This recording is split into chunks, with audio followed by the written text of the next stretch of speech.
everybody, welcome to Bob's O-Gauge Trains. Thanks for stopping by today. Today I have a little bit different type of video for you. We're going to switch some traction tires, do a little maintenance on one of the K4s that was going to pull the train. I have double-headed K4s that are going to pull 12 of the 64-foot Woodside passenger cars.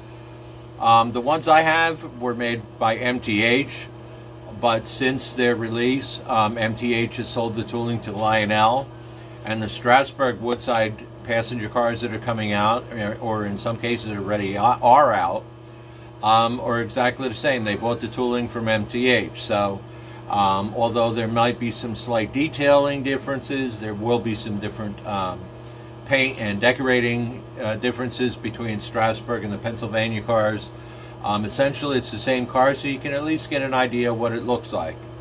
We're also going to run some trains, so it's going to be a little bit of a review on the cars, a little bit of maintenance on how to switch a traction tire, and we're going to have some trains running. So sit back, put your feet up, relax for a couple minutes, and enjoy some good trains. Okay, so here we go. This is my premier MTH K4, one of the most famous K4s Pennsylvania Railroad ever had. It's cab number 1361, and she seems to have blown a traction tire. The traction tire in this locomotive is right here. I've already cut the old one off. Once they start falling off, it's usually for one or two reasons. You either have a lot of grease or oil from smoke residue that kind of loosens them up, or they simply, over a long period of time, get stretched out, and if you put it back on, it's just going to fly back off. So if it came off once, it's going to come off again. So I replace them, and since almost all the time I replace both sides, here and here, I've already replaced this one, and I'm going to show you how to replace this one. But I want to make sure that I let everybody know, if you're not totally comfortable with taking apart a locomotive or attempting this, please take it to a service center or a repair shop for your local hobby store, or get in touch with somebody, or also get in touch with Sid's Trains. He's one of the best guys around for train repair. So I'm going to show you how we're going to replace this one. On some locomotives, like the smaller ones, the Atlantic, the 460, G5, sometimes they put the traction tire on the middle driver, which is not easy to do, because you have to take all the linkage off of the drive rods, and there's some spacers in there, and when you put it back together, you have to put it together exactly the way you found it, or it's not going to work, and you have to have the rods in the proper position. Otherwise, it's going to bind up, or you may end up breaking or bending a rod. And at this point in time, I'm not too sure how many extra drive rods MTH has for their steam locomotives. So be very, very careful.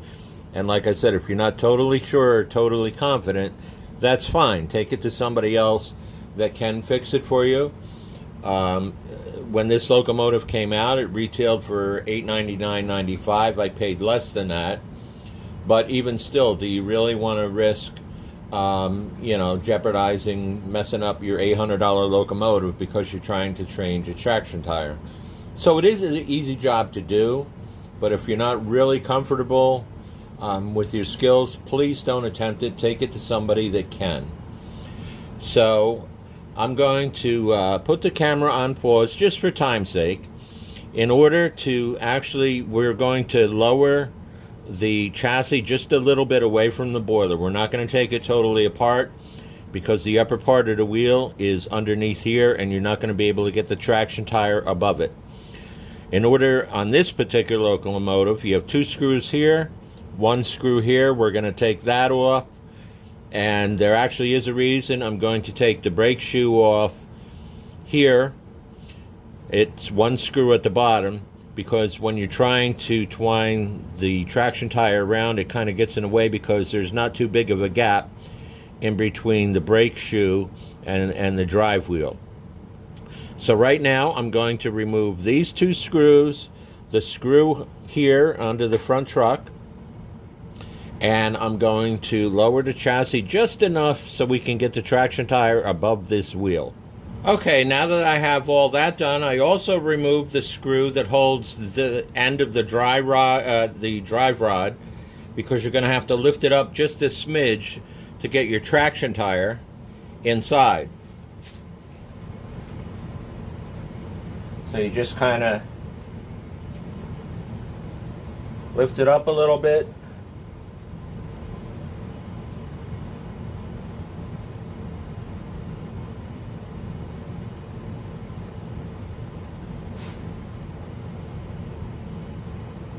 And of course it's not cooperating.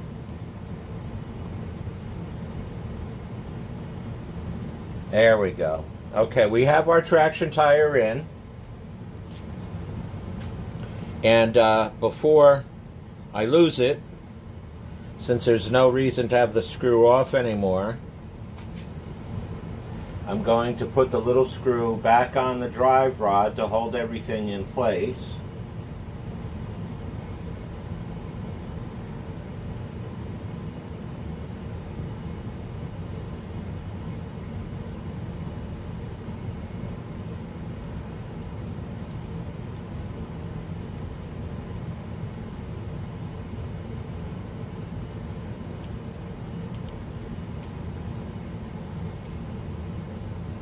Just give it give her a little tighten. Now you put it on tight, but you don't have to like jam it in there like extremely tight so it's jammed, because you want a little bit of give as it rolls, you know, in a circle as the wheel turns. So we're good there. Now what I do is I get a Q-tip, I dip it inside some alcohol, and I just glide it up and down the groove where the new traction tire will go.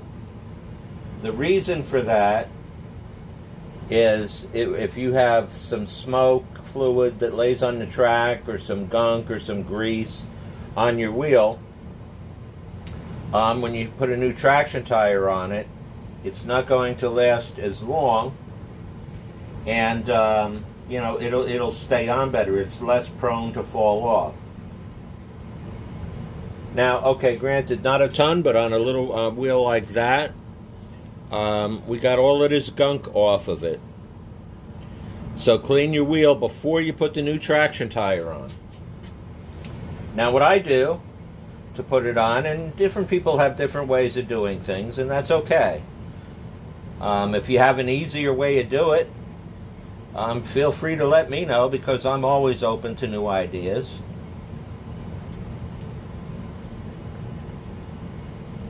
So I have two little screwdrivers, the smaller the better, and I'm holding the traction tire in back here into the groove, and I'm just kind of using the other one to slide the tire around.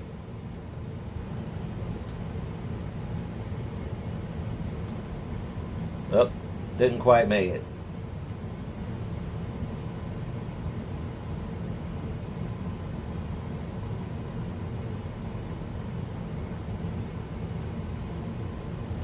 Sometimes you have to give it a little bit of help and coax it to sit in. There we go. We have success.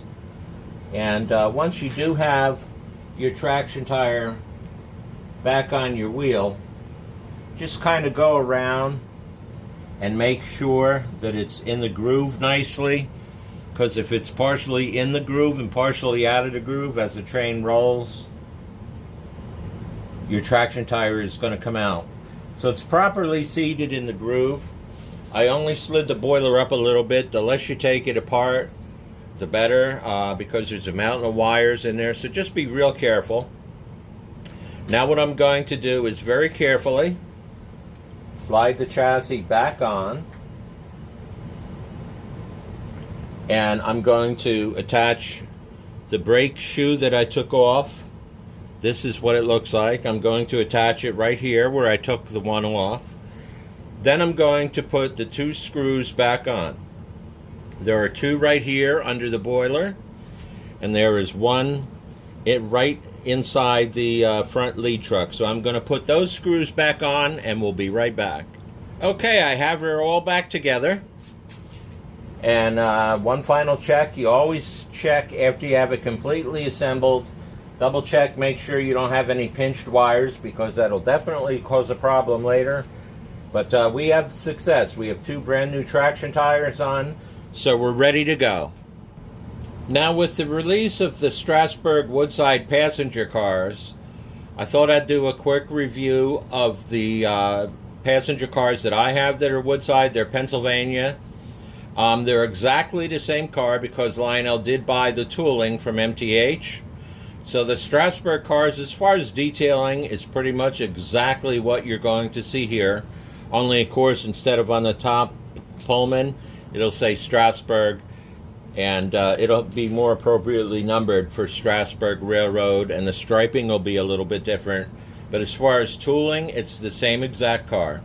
This is a 64-foot passenger car. It does come with people inside. The Lionel ones do as well.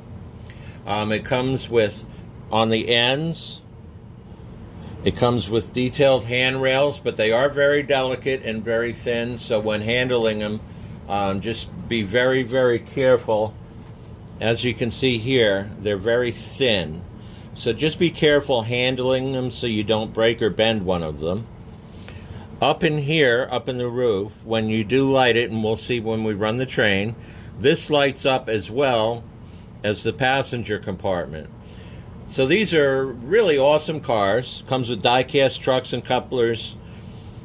Has the little brake hose at the end of the coupler. Of course, the wheel on the end of the car. It's a very nice looking car. And like I said, Lionel, I haven't seen them yet, but I've talked to people that have. Lionel did a spectacular job on the Strasburg cars. These are the MTH. I have a combination of Pullman and Pennsylvania. I'm going to be running two K4s, the pre-war and the post-war version of the K4. There were some minor mechanical differences, but as far as appearance, the placement of the headlight is differently. The front pilot is different. The pre-war has a spokes pilot. The post-war has a solid pilot. The tender is pretty much the same. Some of the markings and the paint detailing is a little bit different, but they're both very cool models, and we are going to be pulling 12 of these, and we are following Pennsylvania Railroad rules. It was standard operating procedure. When you were pulling 12 passenger cars or more, you ran two K4s. That was pretty much the standard. One K4 would take up to like 8 or 10 cars. Once you hit 12 cars, it was operating procedure to run two locomotives, double heading the passenger consist. So we're going to take this car back to the layout, and we're going to show you the consist that we're going to be running today, and let's have some fun and run some trains. Okay, and here we go. Here's our lead K4, number 1737. She will be helped by a K4 number 1361. That's the locomotive we just did the traction tires on. And behind both of those locomotives, I have 12 Woodside passenger cars. They are Premier from MTH. But like I said, Lionel did buy the tooling, and the Strasburg cars that are coming out now to match the number 90 are the same cars, but of course they're detailed specifically for Strasburg Railroad. So here we go.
Just as a little side note, on the freight train that is pulled by the FM Trainmaster, Fairbanks Moores, and the AS616 freight train, I actually have two Pennsylvania Railroad sound cars.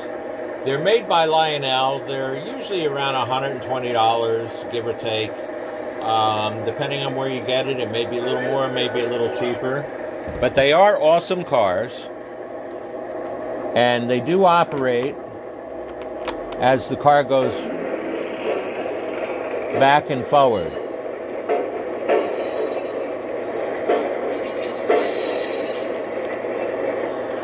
The slower the train goes, the more delayed the sound is, the faster it goes.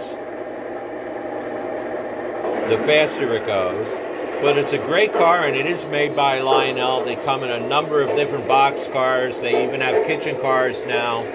So they're a great product made by Lionel.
Thanks for stopping by, everybody. It's always a fun thing to do, bring you guys these videos. I have a lot of fun making them, and it gives me the incentive to keep my layout sharp, neat, and clean, and just keep everything looking really good. I hope you all enjoy. I do have a couple things I want to mention, though. I'm going to be putting something on the community board section of my website, so check it out. In early July, I'm going to be spending a couple days down in Clifton Forge, Virginia with 614, who is at the C&O Heritage Center. So I'm going to be shooting a whole pile of videos and pictures and all kind of stuff. So I'm going to be putting out a poll on the community section as to whether you like to see video shorts, structured video, or I might try to do a little bit of a live feed and give you a tour of 614 while I'm down there. So keep on the community board for updates on that. Plans may or may not change, but we'll kind of keep it as go for now.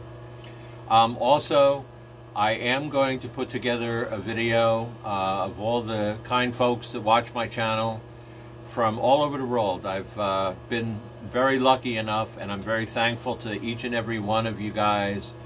I've heard from gentlemen in Vietnam. I've heard from a really good guy in Germany, a great guy in the United Kingdom.